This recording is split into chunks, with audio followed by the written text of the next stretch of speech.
In the spring of 2004, a small convoy of unmarked police vehicles rolled through the quiet streets of Madisonville, Kentucky, heading toward a modest home on the eastern edge of town.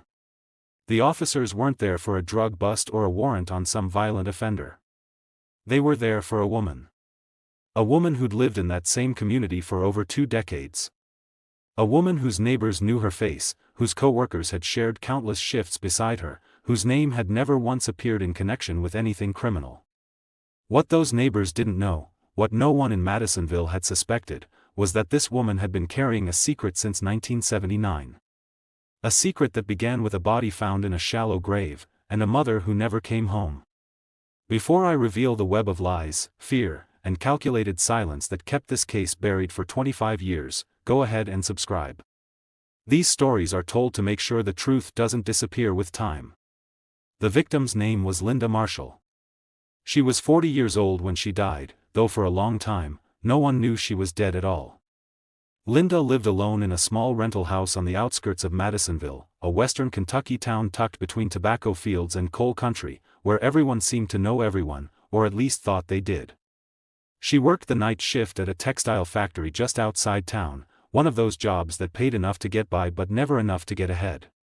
She was quiet, kept to herself mostly, though people who knew her said she had a kindness about her. The kind of woman who'd offer you a ride if your car broke down, or bring over a casserole if she heard you'd been sick. Linda wasn't married. She'd been, once, years before, but that had ended quietly and without much drama. She had no children. Her family, a sister in Tennessee and a brother who'd moved out to Arizona, hadn't been close to her in years. Not out of animosity, just distance. Life had pulled them in different directions, and phone calls had become less frequent, holidays more sporadic. Linda had become the kind of person who existed on the margins of other people's lives. Present, but not quite visible. In early October of 1979, Linda stopped showing up for work. Her supervisor at the factory noticed first. Linda had been reliable, never missed a shift without calling. When she didn't come in on a Tuesday night, the supervisor figured she was sick. When she didn't show Wednesday, he started to worry. By Thursday, he called the landlord of her rental property, asking if anyone had seen her. The landlord hadn't. He drove over to check on her himself, knocked on the door, peered through the windows. Her car was gone. The house looked undisturbed. He assumed she'd left town, maybe for a family emergency. It wasn't until nearly 2 weeks later that anyone thought to call the police. The officer who took the report was a young patrolman named Gary Hendricks. He drove out to Linda's house, walked the perimeter, tried the doors. Everything was locked. He spoke to the neighbors, a retired couple on one side and a young family on the other. Neither had seen Linda in weeks. The retired man said he'd noticed her car was gone but hadn't thought much of it. People come and go. The young mother said she'd seen Linda maybe once in the previous month, just in passing. They'd waved, nothing more. Hendricks filed a missing persons report, but there wasn't much urgency attached to it. Linda was an adult. She had no dependents. There were no signs of struggle, no evidence of foul play. In a town like Madisonville, people disappeared sometimes, not violently, just quietly. They moved for work, or to escape debt, or to start over somewhere no one knew their name. The assumption, unspoken but widely held, was that Linda Marshall had simply left. Her sister in Tennessee, a woman named Carol, didn't find out Linda was missing until nearly a month after she'd vanished. When Carol finally got the call from the Madisonville Police Department, her first reaction wasn't panic. It was confusion. Linda hadn't mentioned leaving. But then again, Linda didn't mention much of anything. Carol tried to think back to the last time they'd spoken. It had been sometime in the summer, maybe July. A brief conversation, nothing memorable. Carol told the officer she'd try calling around, see if anyone in the family had heard from her. No one had. The investigation, such as it was, moved slowly. Hendricks checked Linda's bank account and found it untouched since early October. He contacted the DMV, confirmed her car, a faded blue Chevrolet, hadn't been registered anywhere else. He spoke to her co-workers again, asking if Linda had seemed upset, or mentioned any plans. One woman said Linda had seemed tired lately, maybe a little withdrawn, but nothing alarming. Another said she'd talked about wanting to take a trip someday, maybe out west to see her brother, though she'd never mentioned dates or specifics. By mid-November, the case had effectively stalled. There were no leads, no witnesses, no clear direction to follow. Hendricks kept the file open, but he had other cases, other responsibilities. Madisonville wasn't a large department. Resources were thin. Linda's face wasn't on the news. There were no vigils, no searches. She had simply become another name in a growing stack of unresolved reports. Then, on a cold morning in early December, a hunter found her. The man's name was Del Porter, a local who'd been tracking deer in a wooded area about 12 miles outside Madisonville, near the banks of the Pond River. He'd been walking a narrow trail when he noticed something that didn't belong, a patch of disturbed earth, partially hidden beneath a pile of dead leaves and fallen branches. At first, he thought it might be an animal den. But when he crouched down and brushed some of the debris aside, he saw fabric. Dark fabric, stained and half buried in the dirt. Porter backed away, his heart pounding, and walked quickly back to his truck. He drove to the nearest gas station and called the police. When Hendricks and 2 other officers arrived at the scene an hour later, they carefully cleared away the leaves and branches. Beneath them, they found the shallow grave. The body was badly decomposed, but it was clearly human. Female. Clothing still partially intact, a work shirt, jeans, boots. The officers cordoned off the area and called in the state police. By late afternoon, the remains had been carefully exhumed and transported to the medical examiner's office in Louisville. It took nearly 3 weeks to confirm what Hendricks had already suspected. Dental records matched. The body was Linda Marshall. The news hit Madisonville like a stone dropped into still water. People who'd barely known Linda suddenly remembered her. The woman at the grocery store who'd rung up her groceries. The mailman who'd delivered to her house. The mechanic who'd changed her oil that summer. She became real to them in death in a way she'd never quite been in life. And with that realization came fear. Because if Linda Marshall had been murdered, and the circumstances left little doubt, then someone in or near Madisonville had done it. Someone who might still be there. The medical examiner's report was limited. The body had been in the ground for roughly 2 months, and decomposition had made it difficult to determine an exact cause of death. There was evidence of blunt force trauma to the skull, suggesting Linda had been struck with something heavy, possibly multiple times. But there were no bullets, no stab wounds, no signs of strangulation. The examiner concluded that the trauma to the head had likely been fatal, but couldn't say definitively whether it had been the result of an assault or an accident. That ambiguity would haunt the case for years. Hendricks and the state investigators began retracing Linda's final days. They confirmed that she'd worked her shift at the textile factory on the night of October 2nd, clocking out just after midnight on the 3rd. A coworker had seen her walk to her car in the parking lot. That was the last confirmed sighting. Her car, the faded blue Chevrolet, was found 3 days later, abandoned in a gravel lot behind a closed-down gas station on the southern edge of town. The keys were still in the ignition. There was no blood, no signs of struggle inside the vehicle. It was as if Linda had simply parked, stepped out, and vanished. Investigators canvassed the area around the gas station, knocked on doors, asked if anyone had seen the car or noticed anything unusual in early October. Most people couldn't remember. It had been 2 months. Memories were vague, details blurred. One elderly man said he thought he'd seen a blue car parked there for a day or 2, but he couldn't say when, and he hadn't paid much attention. Another woman said she'd driven past the lot around that time and noticed a car, but she couldn't describe it. The investigation expanded. Detectives looked into Linda's personal life, searching for anyone who might have had a reason to harm her. They spoke to her ex-husband, a man named Rick who lived 3 counties away and had remarried. Rick had an alibi, he'd been at work the night Linda disappeared, with multiple witnesses to confirm it. They looked into her co-workers, her neighbors, anyone she'd had even passing contact with. No one stood out. No one seemed suspicious. There was no evidence of robbery. Linda's purse had been found in her car, her wallet still inside, cash untouched. There was no evidence of sexual assault. The medical examiner had found no indication of that kind of violence. So what had happened? Why had someone killed Linda Marshall, buried her in the woods, and walked away? The answer, it seemed, was nowhere to be found. By the spring of 1980, the case had gone cold. The state police had exhausted their leads. Hendricks kept the file on his desk, revisiting it whenever he had time, but there was nothing new to pursue. Linda's sister Carol called every few months, asking if there'd been any progress.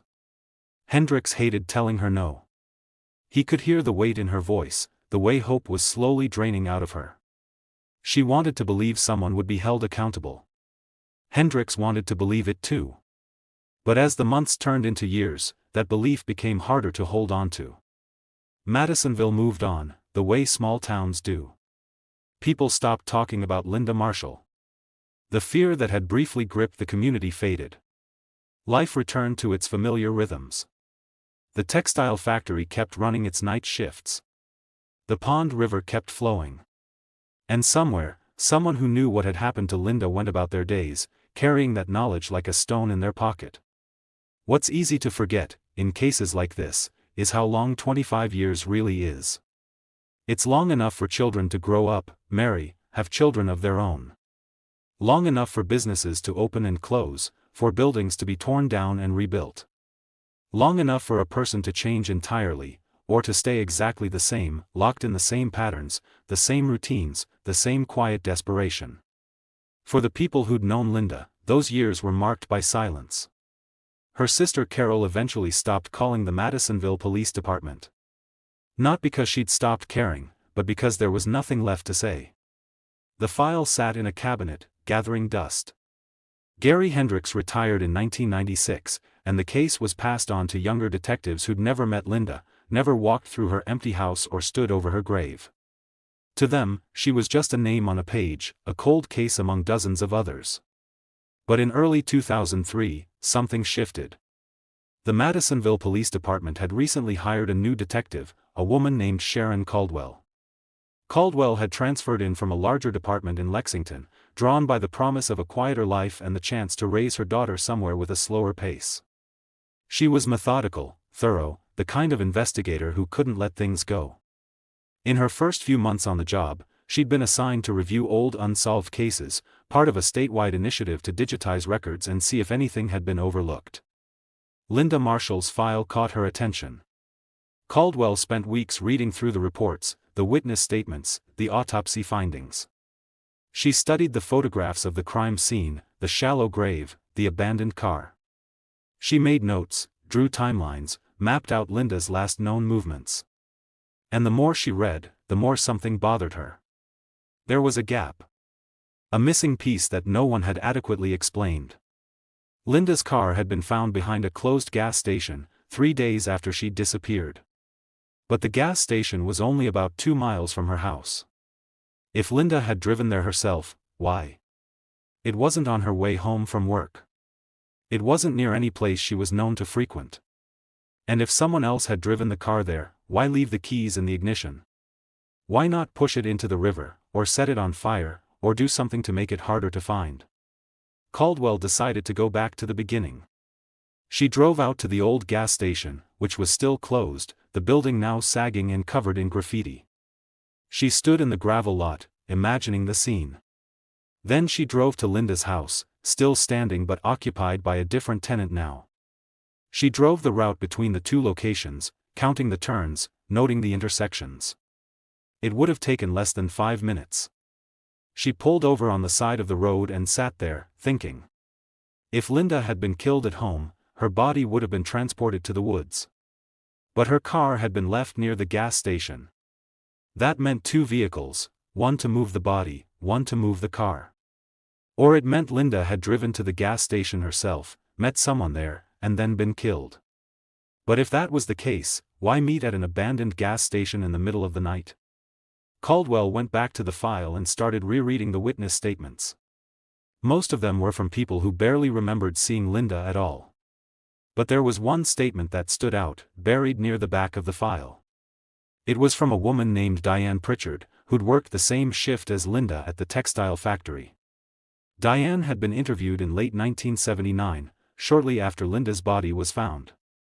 In the statement, Diane mentioned that Linda had seemed nervous in the days before she disappeared. Not scared exactly, but uneasy. Diane said Linda had asked her once if she'd ever felt like someone was watching her. Diane had laughed it off at the time, figured Linda was just tired. But looking back, she wondered if Linda had been trying to tell her something. Caldwell tracked down Diane Pritchard. She was still living in Madisonville, now in her early 60s and working part-time at a hardware store. When Caldwell called and explained why she was reaching out, Diane agreed to meet. They sat in a booth at a diner on Main Street, and Caldwell asked Diane to walk her through everything she remembered about Linda. Diane spoke slowly, carefully, as if she was afraid of saying the wrong thing. She said Linda had kept to herself, didn't talk much about her personal life. But in the weeks before she disappeared, something had changed. Linda had seemed distracted, maybe even afraid. Diane remembered one night, sitting in the break room during their shift, when Linda had mentioned she was thinking about leaving town. Not immediately, but soon. She'd said she needed a fresh start.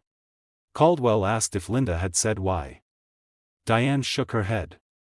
She'd assumed it was just general dissatisfaction, the kind of thing people say when they're stuck in a rut. But now, looking back, Diane wondered if there'd been more to it. Did Linda ever mention anyone specific? Caldwell asked. Someone she was afraid of, or someone she'd had a conflict with? Diane hesitated.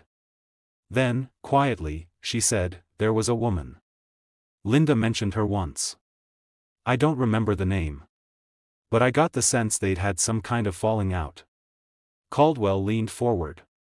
A friend? Maybe, Diane said. Or someone she used to be close to. I don't know.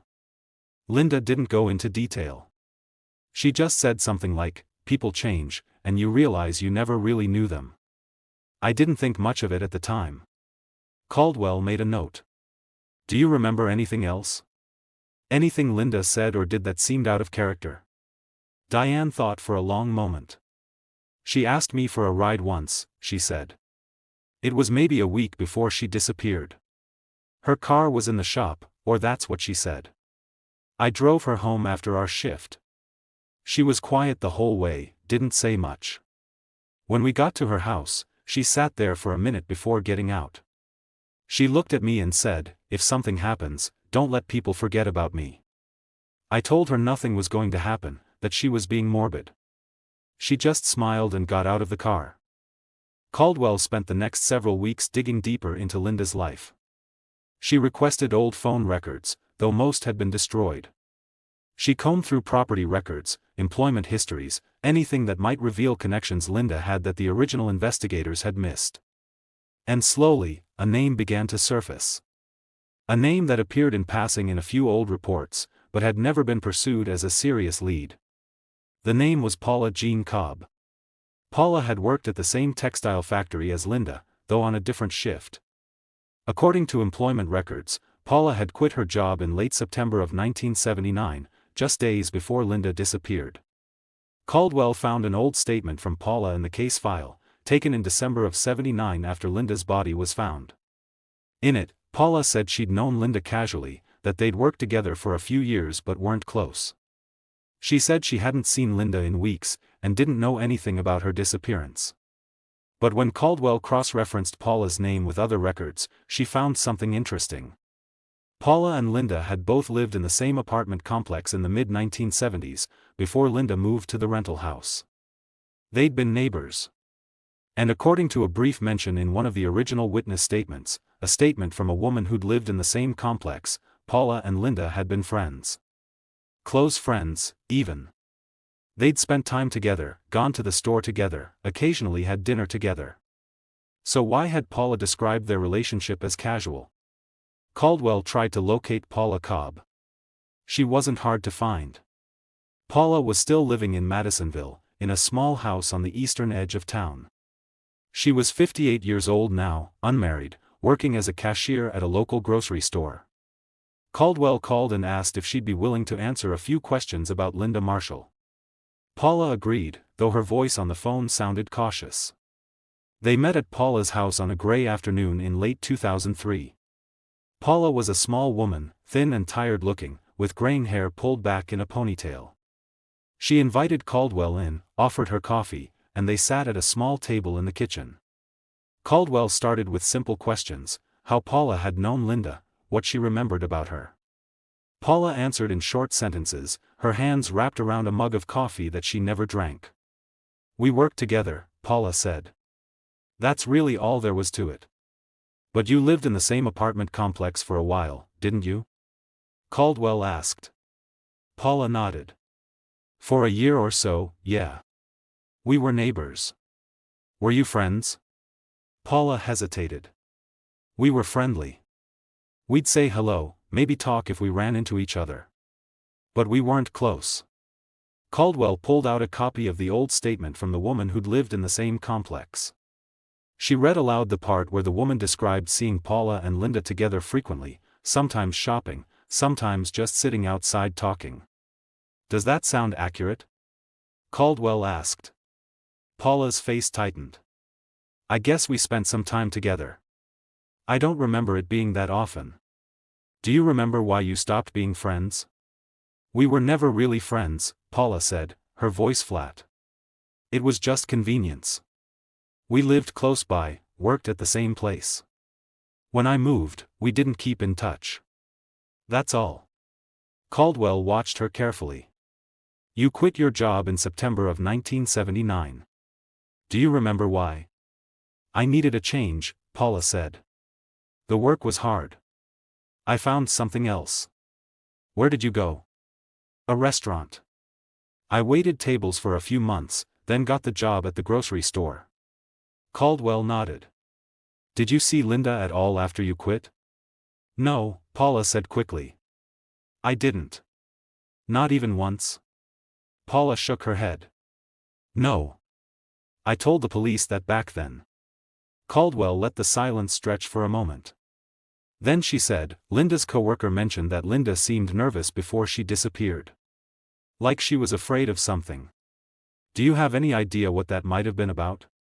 Paula looked down at her mug. "No," she said. "I wouldn't know." Caldwell left the interview feeling unsettled. Paula's answers had been too careful, too rehearsed. There was something she wasn't saying. But without evidence, without anything concrete, Caldwell couldn't push harder. She filed her notes and kept digging. Over the next few months, Caldwell tracked down other people who'd known both Linda and Paula. She found a man who'd worked at the textile factory in the late 70s and remembered seeing them together often. He said they'd seemed close, almost inseparable for a while. He also said he'd noticed a shift at some point, a coldness between them, like they'd had a falling out. He couldn't say when or why. Caldwell found another woman, a former neighbor from the apartment complex, who remembered Paula and Linda having an argument one night in the parking lot. The woman couldn't recall what it was about, only that it had been loud, and that Linda had seemed upset. Piece by piece, Caldwell began to reconstruct a friendship that had soured. But she still didn't know why. And she didn't know if it had anything to do with Linda's death. Then, in early 2004, Caldwell got a break. She received a call from a woman named Margaret Ross, who said she'd heard Caldwell was looking into Linda Marshall's case. Margaret explained that she'd been friends with Paula Cobb in the early 80s, shortly after Linda's death. They'd worked together briefly at the restaurant where Paula had waited tables. Margaret said she'd always felt strange about something Paula had said to her once, but had never known what to do with it. Caldwell asked her to explain. Margaret said that one night, after a particularly long shift, Paula had been drinking and had started talking about Linda. She'd said something like, "People think they know what happened, but they don't. They'll never know." Margaret had asked her what she meant, but Paula had shut down, refused to say anything more. Margaret had chalked it up to alcohol and grief, but the comment had stuck with her.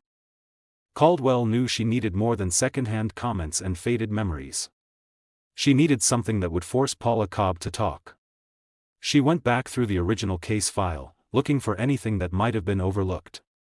And she found it, buried in a report from the crime scene investigation. When Linda's body had been found, investigators had collected samples of soil, fibers, and debris from the shallow grave. Most of it had been too degraded to be useful, but there was one item that had been preserved, a small fragment of fabric, dark blue, caught on a root near the grave. It hadn't matched anything Linda had been wearing. Caldwell requested that the fabric be re-examined. The state lab still had it in storage. When the results came back weeks later, they confirmed what Caldwell had hoped: the fabric contained DNA. Not Linda's. Someone else's.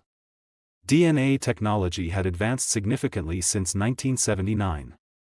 What hadn't been possible then was routine now. Caldwell submitted the DNA profile to the state database, hoping for a match. There wasn't one. But the profile was now on file, waiting. Caldwell made a decision. She was going to interview Paula Cobb again. This time, she'd ask for a DNA sample. It was a long shot, Paula could refuse, and without a warrant, Caldwell couldn't force her. But Caldwell had learned over the years that sometimes, the mere act of asking was enough to rattle someone. She called Paula and asked if they could meet again. Paula hesitated, but agreed. They met at the same kitchen table, and Caldwell was direct. She explained that new evidence had been found, that DNA had been recovered from the crime scene, and that investigators were working to identify everyone who'd had contact with Linda in the weeks before her death. She asked Paula if she'd be willing to provide a sample to rule herself out. Paula's face went pale. "Why would I need to be ruled out?" she asked. "Because you knew Linda," Caldwell said evenly. "And because we're asking everyone who knew her." Paula's hands were shaking. "I don't think I should do that without a lawyer." Caldwell nodded. "That's your right. But I have to ask, is there a reason you'd need a lawyer?" Paula didn't answer. She stood up, told Caldwell she needed to think about it, and asked her to leave. Caldwell left her card on the table and walked out. 2 days later, Paula called a lawyer. Caldwell knew that meant something. People who have nothing to hide don't lawyer up over a routine DNA request. She went to the prosecutor's office and laid out what she had: the DNA from the crime scene, Paula's evasiveness, the inconsistencies in her statements, the history of a fractured friendship. It was circumstantial, but it was enough for a warrant. In March of 2004, a judge signed an order allowing investigators to obtain Paula Cobb's DNA. A few days later, 2 officers approached Paula at the grocery store where she worked and served her with the warrant. She gave the sample without protest, her face expressionless. The DNA was sent to the state lab. The wait was agonizing, weeks that felt like months. Caldwell kept working, kept gathering everything she could about Paula's life in 1979. She found that Paula had abruptly moved from her apartment just days after Linda disappeared. She found that Paula had seemed withdrawn and anxious in the months that followed, according to people who'd known her then. She found a trail of small inconsistencies, half-truths, moments that didn't quite add up. And then, in early April, the lab results came back. The DNA from the fabric found at Linda Marshall's grave was a match to Paula Jean Cobb. Caldwell felt a rush of vindication and something heavier, grief, maybe, for all the years that had been lost. She immediately contacted the prosecutor, and within hours, an arrest warrant was issued. On a quiet morning in late April 2004, Caldwell and 2 other officers drove to Paula's house. She was home, sitting in her living room, the television on but the sound turned low. When she opened the door and saw Caldwell standing there, she didn't look surprised. She looked exhausted. Caldwell read her rights and placed her under arrest. Paula didn't resist. She didn't ask questions. She simply stood there, small and silent, as the handcuffs were fastened around her wrists. At the station, Caldwell gave Paula time to speak with her lawyer. Then they sat down in an interview room, Caldwell, Paula, and the lawyer, a middle-aged man in a worn suit who looked like he wished he were anywhere else. Caldwell started gently. She explained the evidence, the DNA match, the timeline. She said she knew Paula had been there when Linda died. She said she wasn't interested in making Paula out to be a monster. She just wanted to understand what had happened. For a long time, Paula said nothing. She stared at the table, her hands folded in front of her. Then, so quietly that Caldwell almost didn't hear her, she said, "It was an accident." The lawyer put a hand on her arm, but Paula shook him off. "It was an accident," she said again, louder this time. "I didn't mean for her to die." Caldwell kept her voice calm. "Tell me what happened." Paula took a shaky breath. "Linda and we'd been friends. Close friends. For a long time. But things got complicated. We had a fight.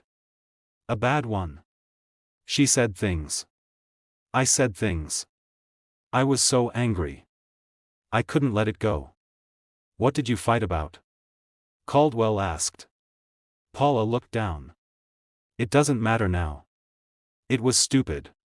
Personal. But I felt betrayed. I felt like she'd used me, like she'd never really cared about me. So what happened? I went to her house. It was late. I wanted to talk, to make her understand how much she'd hurt me. But she wouldn't listen. She told me to leave. We started arguing again, and Paula's voice broke. I pushed her. She fell. Hit her head on the corner of the table. I tried to help her, but she wasn't moving. There was blood. I panicked." Caldwell waited, letting Paula find her words. "I didn't know what to do," Paula continued. "I was scared. I thought if I called the police, they'd think I did it on purpose. So I put her in my car. I drove her out to the woods. I buried her. Then I drove her car back to town and left it. I thought maybe people would think she'd run away, or that someone else had done something to her. I just wanted it to go away." "And you've been carrying that for 25 years, Caldwell said." Paula nodded, tears streaming down her face. "Every day. Every single day." The confession was recorded, transcribed, and submitted to the prosecutor. But the legal process that followed was far from simple. Paula's lawyer argued that the death had been accidental, that Paula had acted in a moment of panic, not malice. The prosecution countered that even if the initial act had been unintentional, Paula's decision to hide the body, to let Linda's family suffer for decades without answers, demonstrated a level of callousness that couldn't be excused. The case didn't go to trial. In the fall of 2004, Paula Cobb accepted a plea deal. She pleaded guilty to voluntary manslaughter and abuse of a corpse. The judge sentenced her to 15 years in prison, with the possibility of parole after serving a portion of the sentence. The courtroom was nearly empty the day Paula was sentenced. Linda's sister Carol had flown in from Tennessee. She sat in the front row, her face unreadable, and when the judge asked if she wanted to make a statement, she stood and spoke quietly. "I don't hate Paula," Carol said. "I don't know what I feel. But I know that my sister deserved better. She deserved to live. And when that was taken from her, she deserved to be mourned, not hidden." Paula made a choice that night. And then she made that choice every day for 25 years. I'll never understand that. But I'm grateful that the truth finally came out. That's all I have to say. Paula, standing beside her lawyer, wept as Carol spoke. When the judge asked if she had anything to say, Paula turned toward Carol and said, "I'm sorry. I know that doesn't change anything. But I am so sorry." The judge delivered the sentence, and Paula was led out of the courtroom. Carol stayed in her seat for a long time after everyone else had left, staring at the empty space where Paula had stood. In the months that followed, the people of Madisonville tried to make sense of what had happened. Paula Cobb had been among them all that time, working, shopping, living a seemingly ordinary life. Some people were angry, felt betrayed that she'd hidden in plain sight for so long. Others felt a strange kind of pity, imagining what it must have been like to carry such a secret, to wake up every morning knowing what she'd done. Detective Sharon Caldwell, who'd spent over a year piecing together the truth, gave a brief interview to a local newspaper. She said she hoped the case would serve as a reminder that cold cases are never truly closed, that families deserve answers no matter how much time has passed. She didn't take credit for solving the case. She said the credit belonged to the people who'd kept Linda Marshall's memory alive, who'd refused to let her be forgotten. As you're listening to this, I'm curious, what time is it where you are right now? What's striking about Paula Cobb's story isn't just that she killed Linda Marshall, but that she managed to live alongside that truth for so many years. She didn't flee. She didn't confess. She stayed. She built a life that looked, from the outside, unremarkable.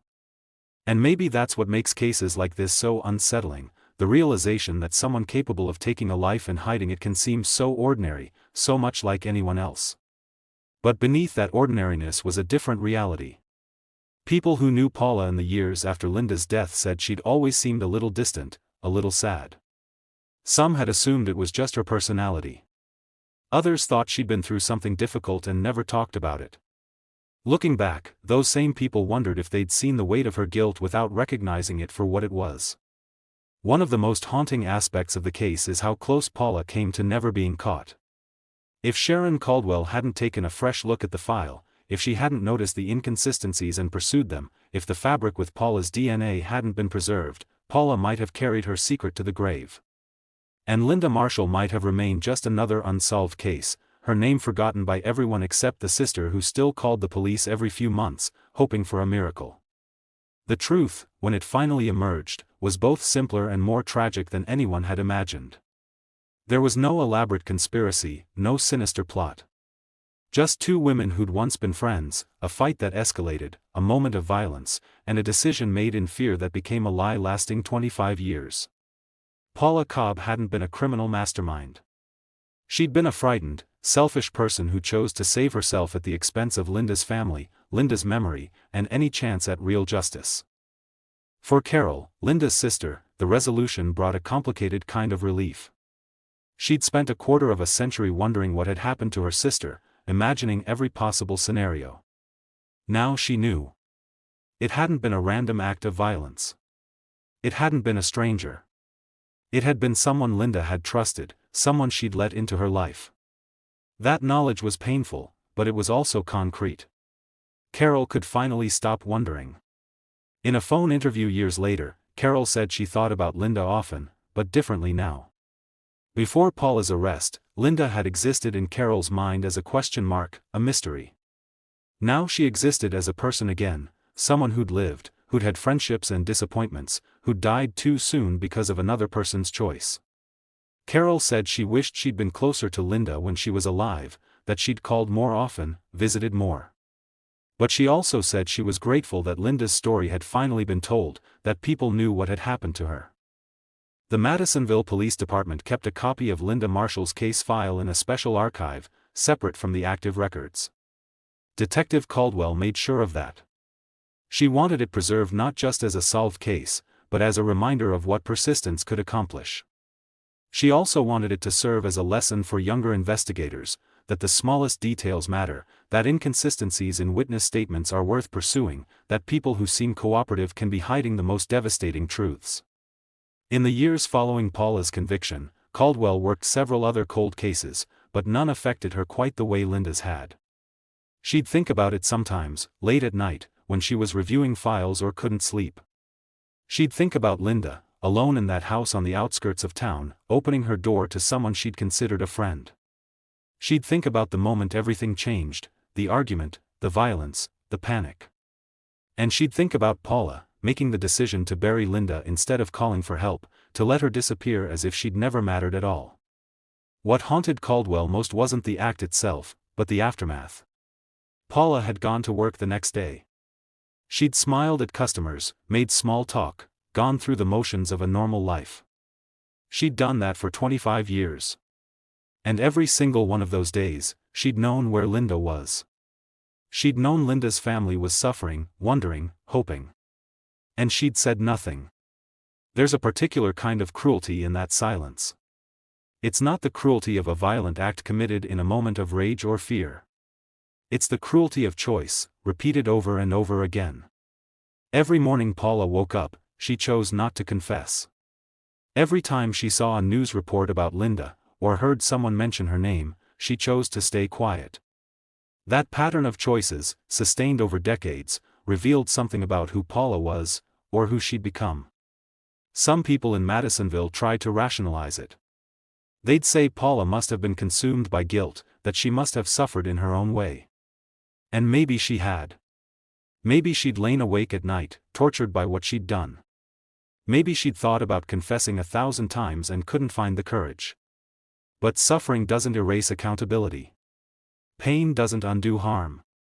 And whatever Paula felt privately, she'd still allowed Linda's family to endure 25 years of not knowing. The question that often comes up in cases like this is whether late justice is still justice.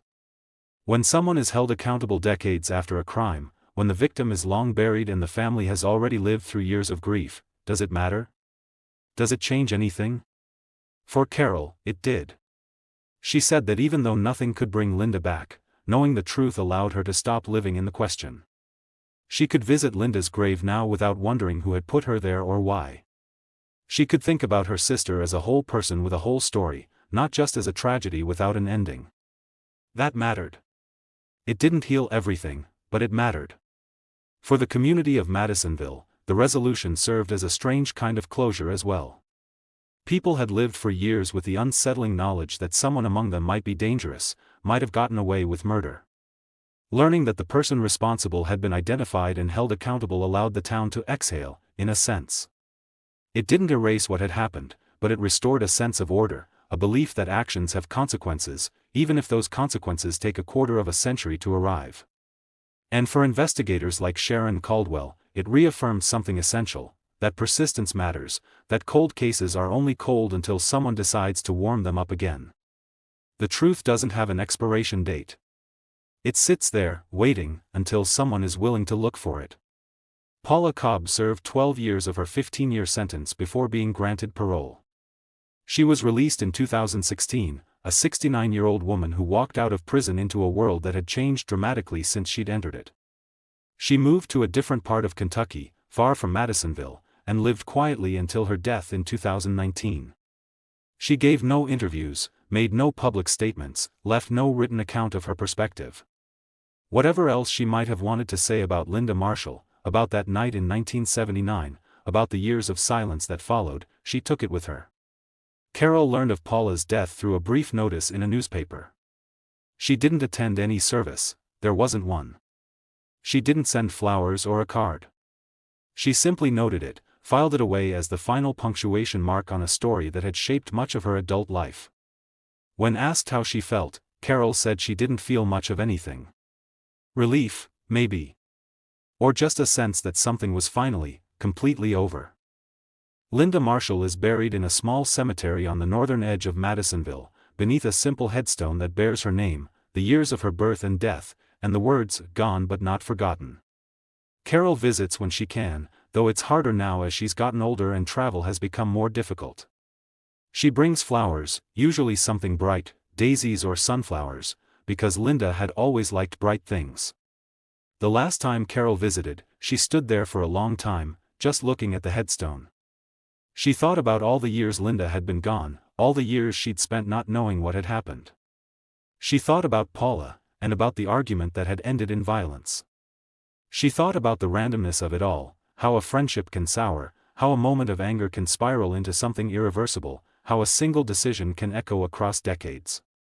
And she thought about the fact that Linda's story, for all its tragedy, had been told. That mattered. In a world where so many people disappear and are never accounted for, where so many families live forever in the question, Linda had been given back her story. It wasn't the story anyone would have wanted. But it was the truth. And the truth, however painful, is better than silence. If you believe Linda Marshall deserved someone to keep pushing for the truth, hit that subscribe button. Trolls won't. These stories are how we refuse to let people like Linda be erased by time, fear, or someone else's convenience. The case of Linda Marshall is a reminder that justice isn't always swift, and it isn't always perfect. But it can still arrive. It can still matter. 25 years is a long time, long enough for a generation to grow up, for a town to change, for memories to fade. But it wasn't long enough for the truth to disappear. And it wasn't long enough for people to stop caring.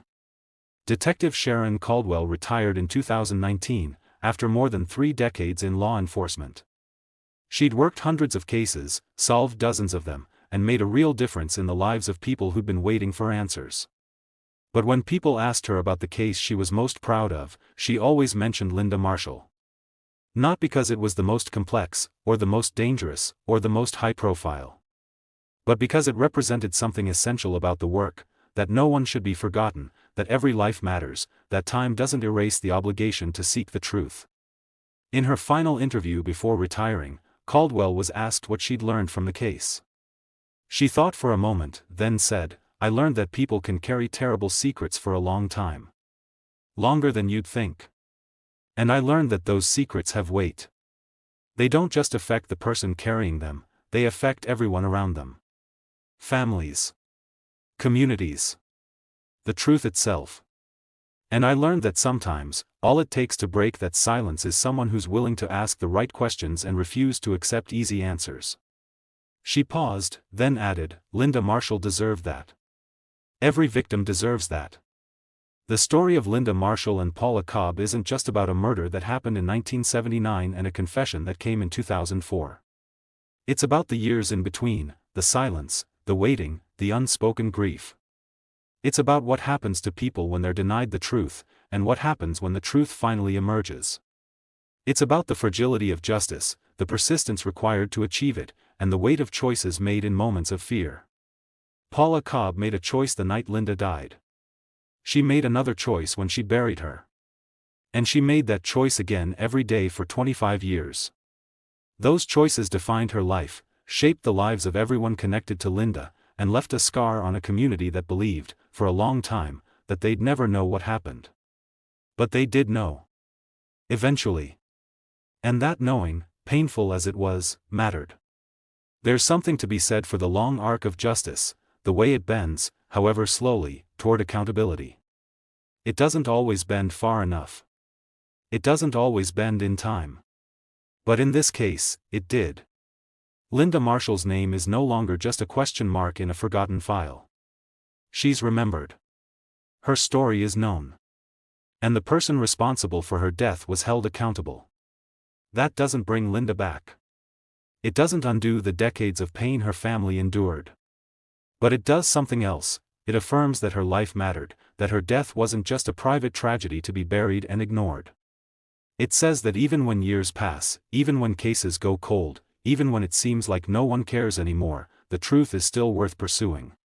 For families waiting for answers in other cold cases, and there are thousands of them across this country, Linda Marshall's story offers a fragile kind of hope. It says that resolution is possible. That someone, somewhere, might still be working on your case. That the passage of time doesn't mean the end of the search. It's not a guarantee. But it's a possibility. And sometimes, possibility is enough to hold on to. The case also serves as a warning, though it's one that often goes unspoken.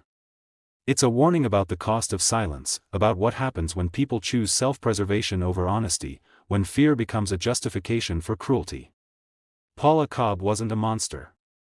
She was a person who made a terrible mistake and then compounded it with decades of cowardice. That's a human story, a cautionary one, about how ordinary people can do extraordinary harm simply by refusing to face the consequences of their actions. And perhaps most importantly, the case is a testament to the power of persistence. Sharon Caldwell didn't have to take a second look at Linda Marshall's file. It wasn't assigned to her. It wasn't urgent. But she did look.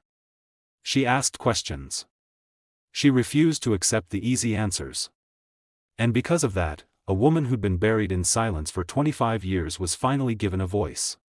Madisonville, Kentucky, is still a small town.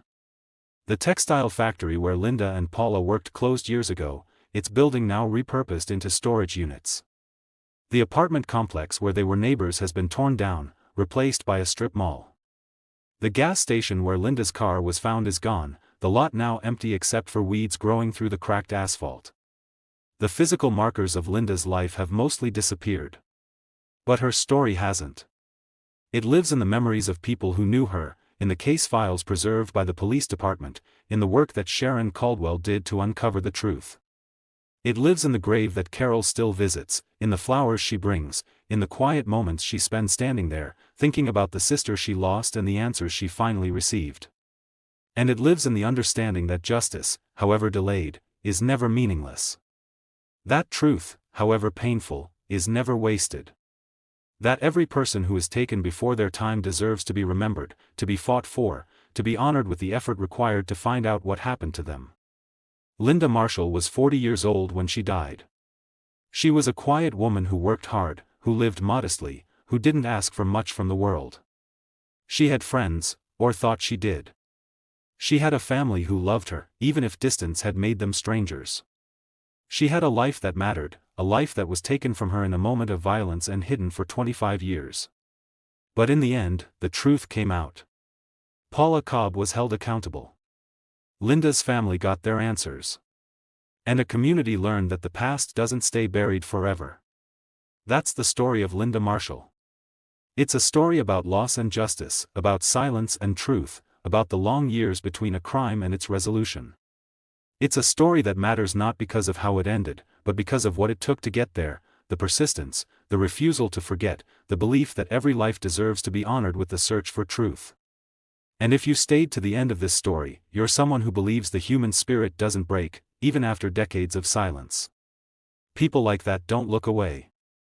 And if you haven't already, please subscribe, like, and share this with someone you know who values stories like this. Rest in peace, Linda Marshall. Your story has been told. You have not been forgotten. I'll see you in the next one.